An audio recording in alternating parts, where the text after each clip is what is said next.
Welcome back, and today we're going to do a little triple quickfire review, and I'm going to start straight into it with Meg 2, The Trench. I would say this is probably a film that shouldn't really exist. I don't really know how well the first film did. I never actually saw it, but this one it's pretty horrible, but it's such a joy to sit through. There isn't really much in terms of positives to say other than the fact it's a fun film. You're not going to feel bored watching it, and you'll laugh mostly at the film, maybe a few times with it, but mainly at the film, which I kind of see maybe as its intention. I think it knows exactly what it is, which is a stupid shark film with Jason Statham, and it definitely does use that to its advantage. It is absolutely ridiculous. I'm pretty certain I remember that first film being marketed as like a horror. I'm not sure if it actually was or not, but if there ever was any horror element in that first film, it is completely gone. This film is more like, like those recent like Godzilla and like King Kong type of films where it's just essentially big monster, people come and try and fight it, things go boom, people die, mainly civilians die, all that kind of shit. There is a few jump scares, but other than that, it's just an action film with no sense of any real plot. It's completely ridiculous, and I don't have a problem with that. Like I said, it knows what it is. Not one bit this plot really makes sense. There's nothing in reality. Apart from, I guess, the fact it's set on Earth. It's like the most realistic thing, I guess you could say. Everything else is just a shit show, essentially. And yeah, it's not a problem, because that definitely helps with the fact that, making it as fun as it is. But, of course, all the performances are bad. The writing is probably the main reason for that, really, apart from the fact that, these actors probably do not give a shit anyway. They're getting paid nicely for it. The script is awful. It does this weird thing of, people just, they'll say their lines, and it's a normal line, it's probably a bit of exposition or, just something not real worth of note, but then they'll pause, and there'll be a zoom in on the face, and they will say something else, and it's like a little, I guess you'd call it a one-liner. I think that's what they were going with, but, it's either cliche, pointless, and it's just completely unconvincing. There's one black character in this whole film, and it feels like these writers went onto YouTube and watched a parody video on how Hollywood writes black characters in film, and instead of taking it as a parody that it is, they take it seriously, and then they write this black character with those just as a stereotype, essentially. And it's really odd thinking that I thought that's pretty much gone, just making your characters stereotypes. I thought that was a 2000s thing, but oh my god, it is ridiculous here. But and the action as well. The action is, it's fun, but the final act, the final big battle scene at the end, is just completely incomprehensible. It's this final sequence on, when they call it Fun Island. I'm guessing that's a real place. I don't know. Wouldn't surprise me if it's not. But there is so much shit going on. It is like a fever dream. It was Jason Statham on a jet ski, trying to throw explosive harpoons at the sharks, but then he's also being chased down by the human bad guy who's on a boat with a heavy machine gun shooting at him. But then there's also this giant octopus monster as well, who's ravaging the beach line, killing people, and you've got these little other dinosaur lizard creatures things running around as well, killing people. There's the side characters. Two of them are trying to get a helicopter and bagging explosives, and the other two side characters are trying to kill the mini lizard things with trying to shoot them or run away from them. But then you've also got the goons with the bad guys running around as well, getting killed.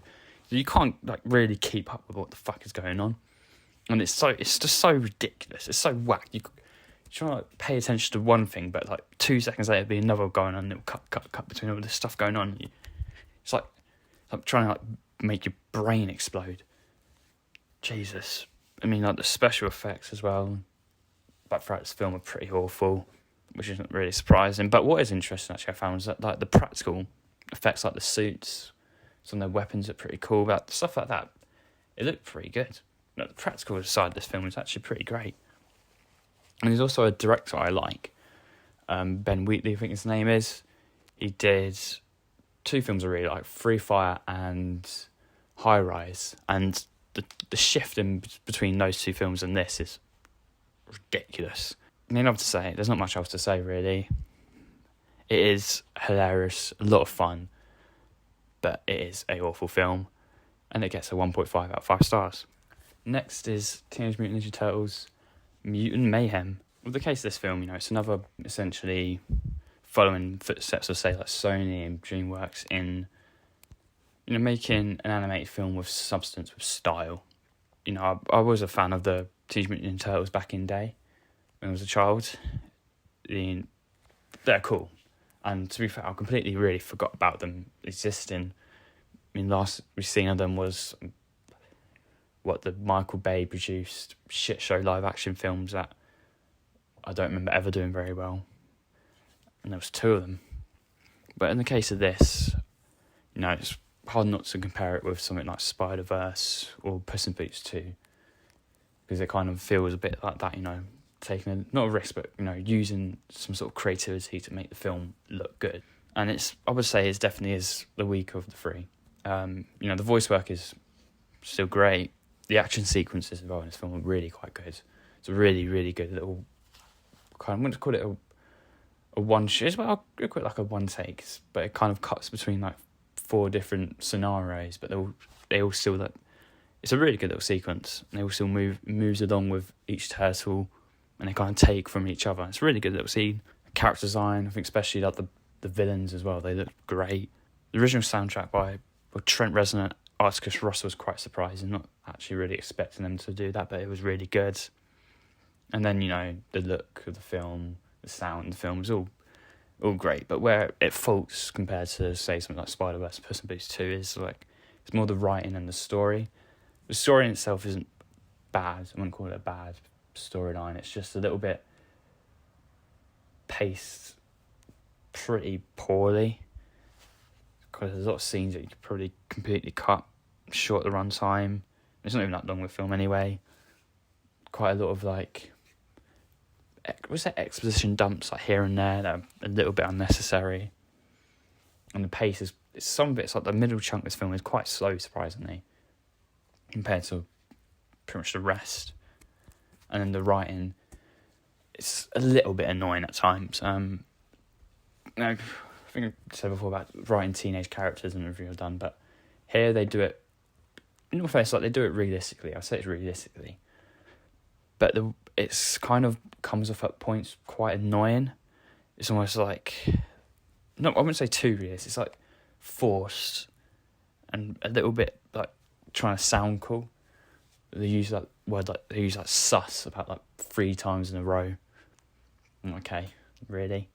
And then the pop culture references. There is an absolute boatload of pop culture references. Like every single scene is full of pop culture references, pretty much.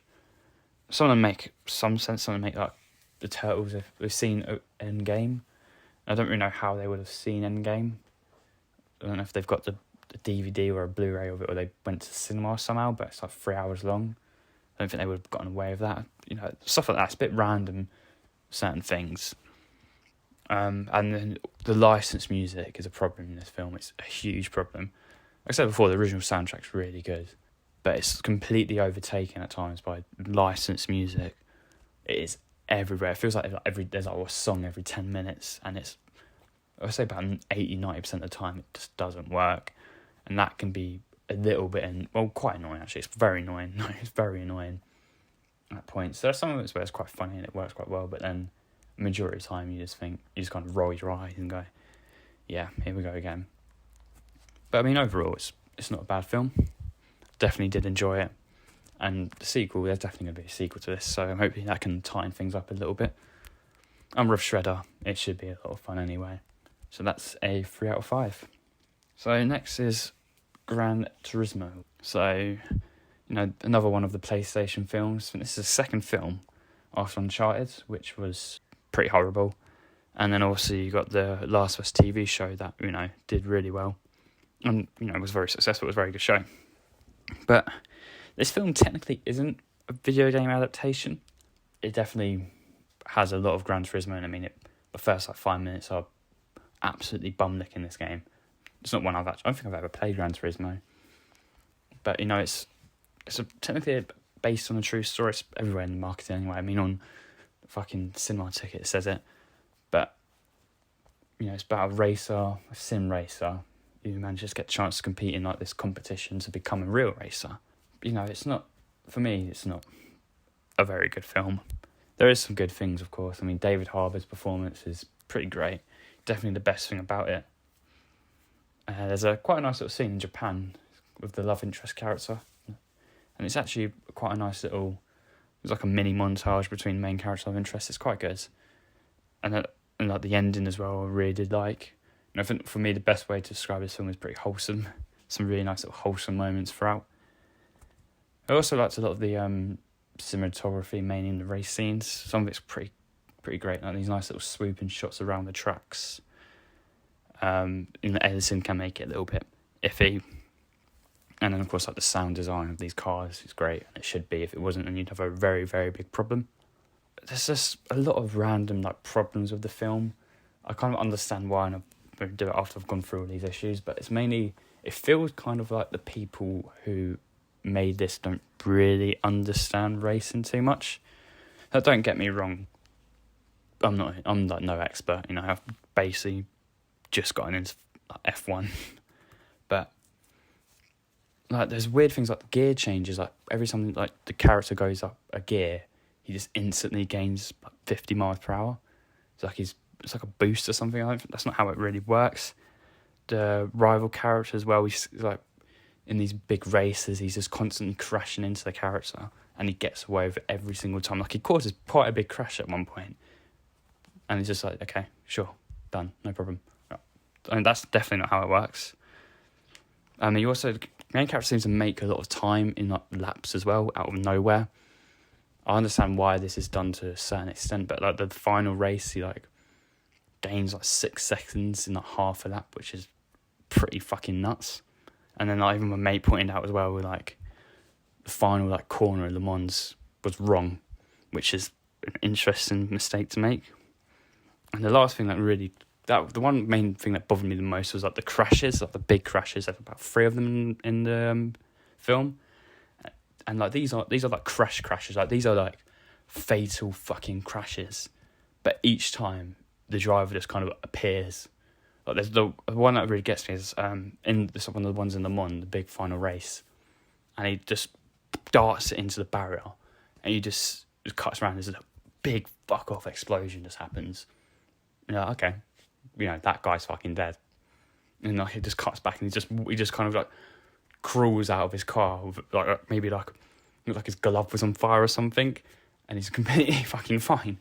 These characters get away with some of these most ridiculous crashes, and they just carry on going with no scars, no scars, no marks, no burn marks. Even the one with the rival at the start, he bombs his fucking bright gold Lamborghini about 150 miles per hour into the back of another car, spins about 10 times, crashes it down on the ground, and next time you see him, he's just in the pit lane, not a scratch on him. It's in the same race. He's just at the pit lane, with no scratch. He should be at the fucking hospital. And the one time there's a crash and the character goes to hospital, is the main guy, and he actually has consequences. Are you mad? How is it? And it's probably the least mental one out the 3, and he's the one that has to be in hospital with scratches and marks and broken bones and shit. It's stupid. It's so fucking stupid. Little things like white text appearing on the screen. They're obviously trying to force the fact that it's a video game film. There's PlayStation sound effects are constantly throughout, which are quite annoying. Things like the camera angles at times, there's leaderboards, even the cars sometimes transforms into his gaming chair or the other way around. And for me, it just doesn't work. a little bit annoying, actually, if I'm honest. I understand why they did it, but I mean, not really, actually. I mean, it's a video game film. It's meant to be a video game film, but it's not. It's a really weird like type of film. It feels like it's kind of cashing in on the recent success of video game films, but it's not actually committing fully to it. It's such a weird thing. Even like the plot of the film. I mean, the story it's based on, I think, happened about 2011, if I'm not wrong. But like the film uses cars and technology from like this year, like things like that. It's so really weirdly like inconsistent, and just feels like they didn't really care much about anything making this. I mean, like the nicest thing, I think the coolest thing in this film was the fact that like the real driver this is based on was like the stunt driver from the main character. That's cool. That's like a cool little touch, but the rest of it just feels lazy. It feels kind of pointless. Just essentially a messy nothingness of a film, which will entertain you for its runtime for the most part, but it's still a bit too long. Like the races are entertaining for the most part, but they kind of seem to start and end in the exact same way. It had the opportunity to be really good, but I think it really just shit the box here. It's not good at all for me. And I was going to give it 2.5 as well, but then I completely realised that the inclusion of Jerry Halliwell, especially as quite a big character in this film, gets a big point deduction for that as well. This is a 2 out of 5 stars, and with that, the little triple review is done. Have a good one.